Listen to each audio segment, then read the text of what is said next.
icons in France. These little French cars, the 2CVs, can place you there. It might even inspire you to write articles about them. This is a current page from my World Rover Travel magazine website, and there's one on the way in the paper. Big red buses and Big Ben are obvious eye-catchers for London. Here are some Russian dolls taken in Budapest. And a streetcar, where else but in San Francisco? And the Taj Mahal puts you instantly in India. And in India, this lady's accent placed her as being local to the circulation area of the Glasgow Evening Times, so I persuaded her to pose and gave them the link. It was all very colourful, and the tourist office provided boats for our press group. The traffic was chaotic, and I have memories of a near-death experience as my driver tried to overtake and lost out in a game of Russian roulette with an oncoming truck. Now, signs can be another tool of the trade. Whether they confuse or direct, they can act as scene setters. This bison sign in Colorado was improved by adding a member of the press group. Other signs can suggest a paragraph in the feature. In Holland, they put up a display like this when a baby has arrived. Or one like this when school exams have been passed and a party is due. The Dutch also put out balloons and a figure for a 12-and-a-half-year wedding anniversary. Signs on a walking holiday. A village sign used in an article captured during a particularly wet boating holiday. A visit to an American pumpkin farm provided this Halloween library picture. I tried to improve on it. The lady added a bit more oomph in this shot. A bus service to Cork. No need for a headline. The picture tells you what the feature is all about. Now, coach travel is fine, but they did give me a train down to London and flew me back from Cork. Now, here we have a sign in Florida shortly after holiday flights there began. It was particularly pertinent as there had recently been a news story about an English driver who got lost in the dark and was shot when he went up to a house to ask directions.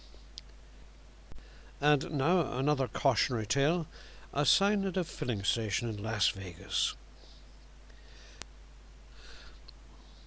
And still in the area of images that point to a location, I've been lucky enough to go to some lovely places, but usually only for a short time. 3 days would be about the average.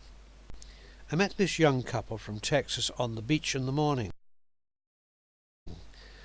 and for the feature she obligingly came back in the afternoon and posed wearing a Stars and Stripes bikini. I think this was one of the very few occasions that the travel page was printed in black and white. I was not happy. It's good to have one bold picture that leaves you no doubt as to where you are, even if you have to dress it up with a few props. What you might have in mind as a winter resort may also have attractions during other seasons, and you might want to come back.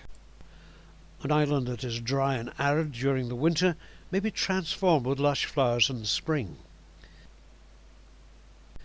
And there can be events. Fuerteventura, for example, has an international kite festival in the autumn. Who knows what pictures you might get.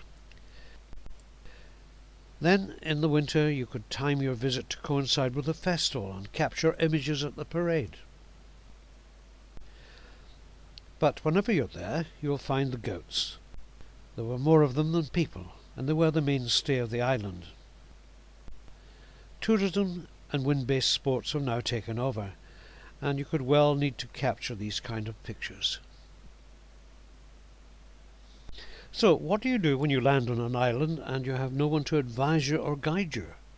Well, for example, in Madeira you can pick up some postcards of the best scenes, find the locations and put your own stamp on them, so to speak. You can consider that someone else has done the groundwork for you. And then, of course, there is serendipity. Driving along in a rental car, we found a replica of Columbus's Santa Maria being built. It became the main picture for the article. And later something else hit us. Tons of water cascading down onto the road. It reminded us that it's the rain that keeps the island so lush and green. This is at Sandals in the Caribbean. It's a colour slide pre-Photoshop, hence the mark. Now, the public relations people who provide the facilities like to see their clients getting a mention in the fact box or even discreetly in a picture. And perhaps not so discreetly in this picture at Tyneside. Maybe subtly at Santander. Well, anywhere you see the name or logo, it always helps to ensure that you're invited back again. You have to master the art of the crowded hour. Got to be alert and tuned in. Usually if you're with an organised press group, there is an itinerary with periods of free time. During one, a report on the local radio had me hurrying off to capture a local street parade. The Mission Trail was one of the things I expected in the brilliant sunshine of Southwest America and New Mexico. It was all part of the traditional tourist experience. What I did not expect was to visit Boot Hill and to enter the cemetery through the gift shop and find graves wired for sound and playing songs about hangings and shootings. The headstones for the gunmen, the likes of Billy Clanton, were in not much better taste. Here lies George Johnson, hanged by mistake. He was right, we was wrong, but we strung him up, and now he's gone. Putting people in pictures is important. Take the matter of scale. Our Angel of the North is pretty big. Include a figure and you realise just how big. Now, it's all about putting a heartbeat into a picture, and there can be few better places for candid capturing of faces than a market.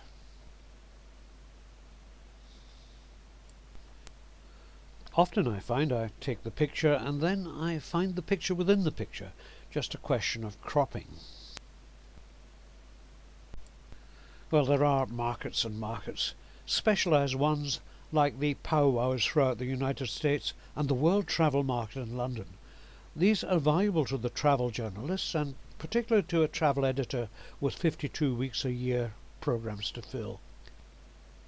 Future trips could be organised, interviews could be made, and pictures taken for future articles. Pictures like that of a diamond cutter from Amsterdam. It can be quite a colourful event, complete with press rooms stocked with press releases. There's a section that focuses on the UK, where I had fun with Shirley Bassey. Well, let's be fair, a waxworks offer on the Madame Tussauds stand. Live models were on hand. Here a couple in a stand promoting weddings in Las Vegas. And a picture I took of this showgirl was used in a feature published later on. It blended in easily and it would have taken a lot of hassle to set up in the limited time we had when our group was out there. Las Vegas is a bustling place and it has more hotel rooms than any other destination in the world. During the day you can gawp in wonder at the buildings that they are constantly adding to the strip. And at night there are dazzling lights on the casinos and hotels. And once you've lost your money, the filling station offers this sign for comfort. If you win, then perhaps you can take a trip out to the Grand Canyon and gaze out and ponder at the wonders of the world. There are certainly more tranquil places to holiday, and some I found not completely changed by tourism. This is Bali. It's full of charming people, warm sun and beautiful beaches. You can rub shoulders with Australian backpackers, or if you can afford it, experience real luxury. And there was the gentle sound of the gamelan being played in the reception. In the evening you could watch graceful Balinese dances accompanied by a 30-piece orchestra. The island was generally peaceful, but the tourist-laden town of Kuta was noisy. They know if you're new by the colour of your skin, So don't be in too much of a hurry to buy a bargain. Just wait until you've acquired a tan, and then the prices go down. Little motorbikes like this girl is riding are more numerous than any other vehicle in the world, and they're affectionately called ducks. There was another motorbike picture that I could not take. Rank after rank of bikes with red flags flying swept past our car on their way to a political rally. By contrast, this tranquil picture was taken at a temple near the top end of the island. He was, I thought, a monk. He posed willingly, but it turned out he was an actor about to do a TV commercial. Far out to sea you can watch the ferries travelling out to the Spice Islands. One of these is the home of the Komodo dragon. It's said that a tourist once strayed away from his group, and later, when they looked for him, all they could find was his camera. This particular flesh-eating lizard I photographed in an open pen in the Bali Bird Park. Not that I mentioned that in the article. This is how the article appeared in the Glasgow Evening Times. I liked the layout and the way they slipped the dragon in at the corner. And now from one beastie to another, a much smaller one in the Greek islands, an area reached by more affordable flights, and there you have the added attraction of island hopping with the ferries and picking up a room. Or you can just take a package holiday and relax in the sun. Or a package where you learn to sail. Or one where you get a villa and a boat. Or just out there on a whim you can rent a boat and find a beach. Goodness only knows the gods smile on you and the locals welcome you.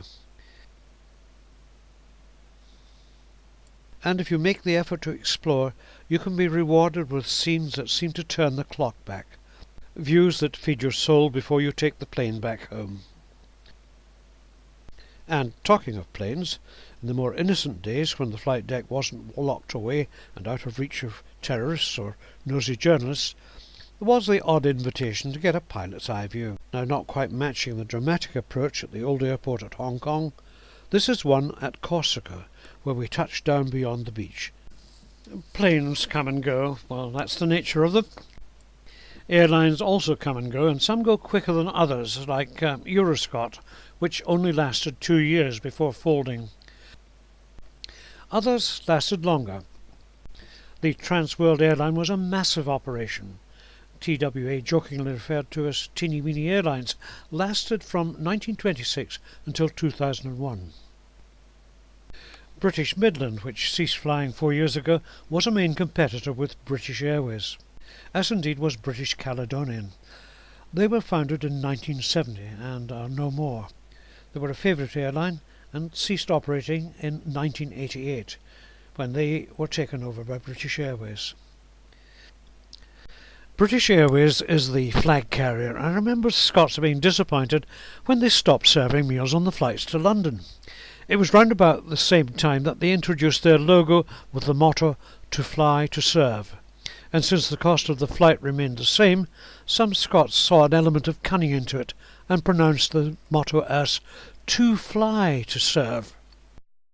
Aviation had its appeal, mystique and fascination, with plane spotter areas at airports, and even this coin-on-the-slot flight simulator at Gatwick Terminal. Planes featured in my most memorable travel experience, and inspired by James Bond film, I was able to fly across the Channel with my car. Now, squeezing stuff into the carry-on baggage is a problem. Then, of course, there was Concorde, a wonderful, beautiful aircraft, in which our press group flew back from Warsaw. The whole city seemed to turn out to watch it take off. On the flight deck, I interviewed the captain, and he spoke about the speed and the route. And then we're going to go whizzing across the North Sea, heading up towards St Abbs, so we'll be Mark 2 before we actually get to this point. And do you mean to say I'm going to be within 10 minutes of home and I've got to go down to Heathrow? Yeah, so we're actually at the speed we'll be flying, you'll be about 4 minutes from home. Yeah. Because we'll be doing about 23 miles a minute.